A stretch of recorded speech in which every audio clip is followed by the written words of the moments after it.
Meu nome é Sabrina Miller e começou mais um vídeo aqui no canal.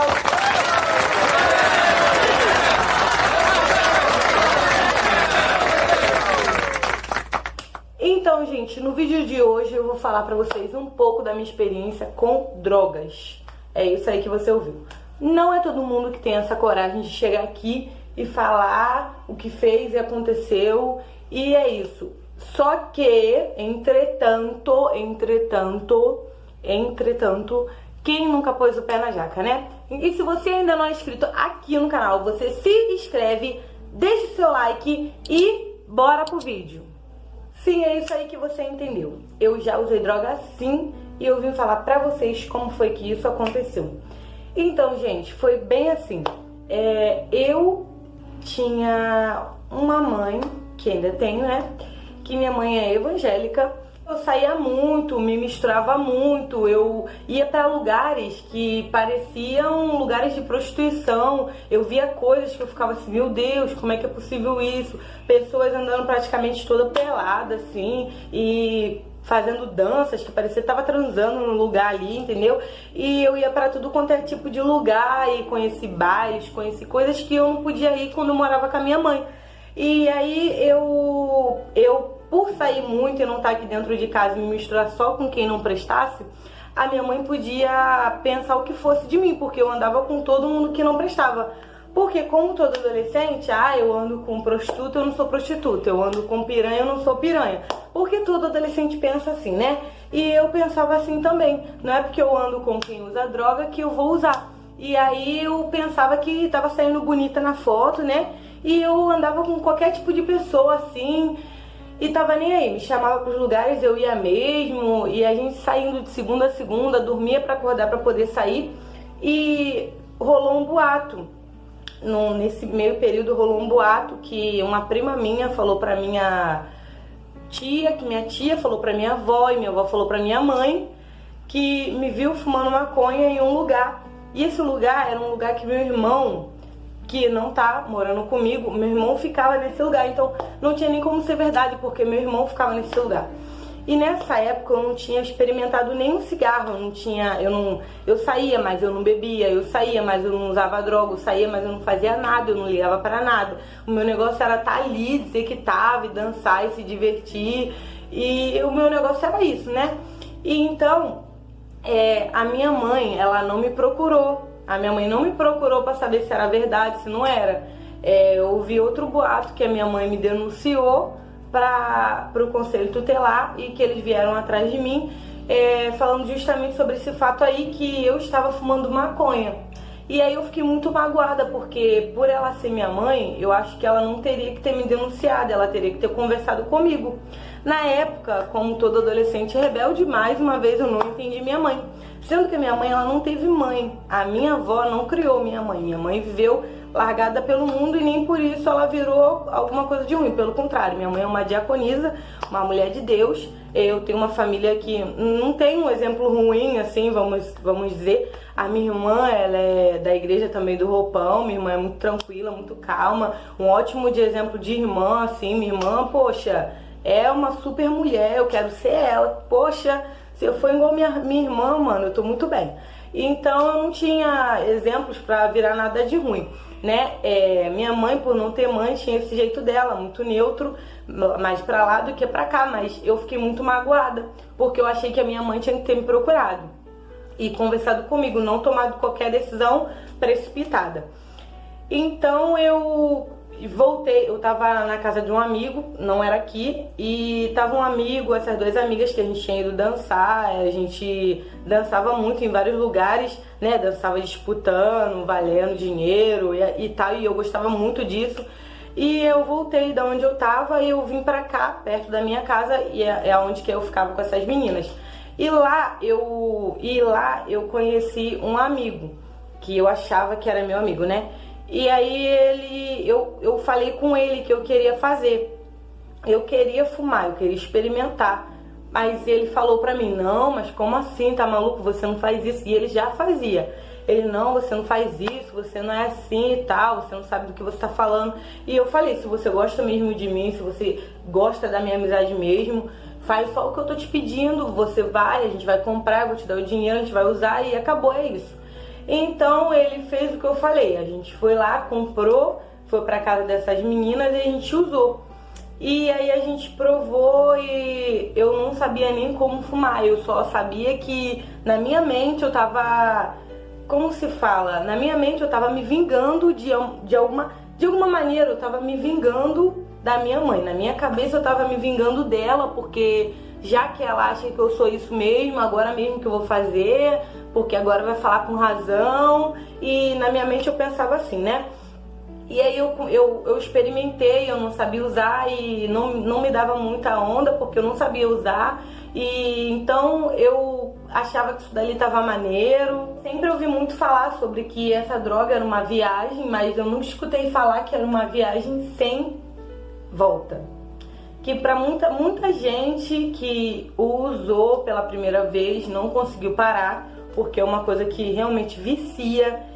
É uma onda que te leva, te envolve de uma tal maneira e te faz pensar que teus problemas acabaram, que a única coisa que existe é só aquilo dali, aquele momento ali, daquela onda ali. E assim ia. E a maconha é uma das drogas mais usadas do Brasil por ser barata e de fácil acesso também, né?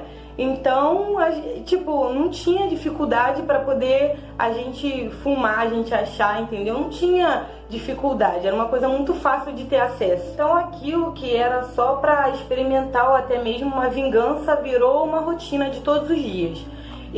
Foi pouquíssimo tempo mesmo, foi uma semana, mas essa uma semana, todos os dias, eu tinha que usar. E se eu não usasse, eu ficava desesperada mesmo. E os sintomas de quem usa maconha, mais conhecido como marihuana por muita gente, são intoxicação, boca seca, batidas aceleradas no coração, dificuldade na coordenação motora e equilíbrio, desculpa. E assim, eu ficava muito lenta, eu já não era mais eu, já saía de mim mesmo. Uma coisa que para muitos adolescentes acham que é inofensivo, não é inofensivo.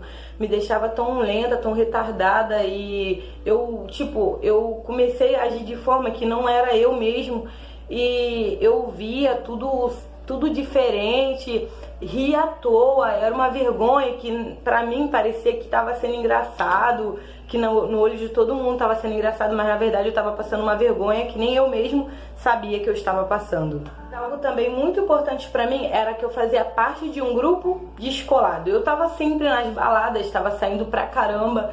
E eu morando nessa casa, eu podia ir pra qualquer lugar, fazer o que eu quisesse, a hora que eu quisesse, né? E hoje em dia eu fico olhando assim, eu não acredito que eu, Sabrina, fui capaz de fazer tudo isso. E pra quem me conhece, pra pessoas que têm meu contato, minhas redes sociais, sabem que eu dou muito conselho em relação a essas coisas. Sou muito do contra desse tipo de coisa. E eu falo com muita vergonha, muito nojo, sem acreditar que era eu que estava fazendo esse tipo de coisa. E então eu, idiota, uma criança, achando que eu tava me vingando da minha mãe porque ela não conversou comigo. Então eu passei uma semana inteira usando, fumando maconha e se misturando e saindo para tudo quanto é tipo de lugar. Então eu comecei isso foi numa segunda-feira e num domingo eu tava andando por trás do meu condomínio. E tava um sol muito forte, muito quente, independente do calor frio, eu queria fumar e fumar e fumar. E eu tava passando por trás do meu condomínio, graças a Deus eu tava passando por trás do condomínio, quando eu tive um teto preto. E eu não sabia o que era um teto preto, então eu fiquei assim muito desesperada, porque foi como se fosse uma pressão dentro da minha cabeça, uma pressão muito forte dentro da minha cabeça. E tudo ficou preto e eu abaixei e fiquei assim, nossa, escutando aquele zumbido e tudo preto, eu ai, sem saber o que fazer, e tava um sol forte, eu sozinha atrás do meu condomínio, e foi uma coisa que doeu aqui tudo, ardeu tudo, e eu, meu Deus, e eu tava indo encontrar esse amigo que foi o primeiro a me dar, né, e eu tava indo encontrar ele quando eu tive esse teto preto, e eu não sabia que era. Então, graças a Deus, eu consegui vir até a minha casa, entrei no banheiro e de roupa e tudo, eu tomei um banho gelado e fiquei ali horas debaixo do chuveiro e minha mãe não estava em casa. E eu vim aqui na minha casa mesmo. E aí eu vim em casa, tomei esse banho, minha mãe não estava em casa, eu fiquei lá debaixo do chuveiro. Foi quando no dia seguinte, eu deitei, dormi. No dia seguinte, eu aqui na casa da minha mãe estava vendo um videoclipe, eu não lembro muito bem de quem era, um DVD, não sei se era da Damares, não sei quem era, mas eu sei que, olha, Deus tocou no meu coração e falou comigo ali naquele dia através desse DVD. Ela disse que estava em um lugar pronta para ser morta, essa mulher. E no caso essa cantora, ela estava pronta para ser morta ali, e ela não estava na presença de Deus, e os pais dela sempre intercediam por ela e por ela e por ela, e os pais dela e ela, na verdade, quer dizer, ela sempre ia na frente da igreja dos pais para fumar maconha, achando que estava afrontando os pais, porque ela achava que os pais eram os maiores inimigos dela. E ela estava num lugar pronto para ser morta. E os caras apontaram a arma para a cabeça dela e falaram para ela fazer o último pedido e tal. E ela ali de joelho, desesperada. E ela pediu para orar e ela começou a orar. E ali mesmo, por muito tempo afastada, fazendo muita coisa errada, ela começou a orar. E depois, quando ela orou, os caras foi e falou: vambora que a gente tá com pressa. E eles foram tentar atirar nela e a bala não saiu. Por incrível que pareça, a bala não saiu. Automaticamente veio um vento muito forte nesse lugar que eles estavam, que era um lugar mesmo de desova, ali não tinha ninguém. Veio uma ventania e cobriu tudo com muita poeira, e foi ali a hora que ela se aproveitou para poder correr. E ela olhou para trás. Quando ela olhou para trás, ela estava muito longe, porque não foi ela que conseguiu sair dali, eu creio que foi Deus que tirou ela dali, e os caras não encontraram ela. E aí ela foi para casa dos pais dela, e Deus tinha uma promessa na vida dos pais dela que ela ia voltar para casa, e ela voltou para casa, e ela falou para a mãe dela que ela não ia ficar mais de um dia, e ela ficou. E aí a mãe dela chamou ela para a igreja, ela não ia, sendo que Deus já tinha uma promessa que ela ia voltar e que ela ia por 7 dias na igreja. Aí ela foi o primeiro dia e falou que não ia mais, aí foi o segundo dia, foi o terceiro, e no quarto já ela chegou na igreja, chegou a ponto dela entrar na igreja e nem saber como foi parar ali dentro, porque já era obra de Deus mesmo na vida dela. Acabou que ela passou os 7 dias ali, se cumpriu os 7 dias, e no 7º dia ela aceitou Jesus, ela voltou para a presença de Deus, e ela reparou o que ela estava fazendo, porque o diabo muitas das vezes brinca com a nossa vida. Não estou dizendo que nossos erros são, agora põe a culpa no diabo. Não é isso. Acontece que a gente der brecha, ele vai entrar.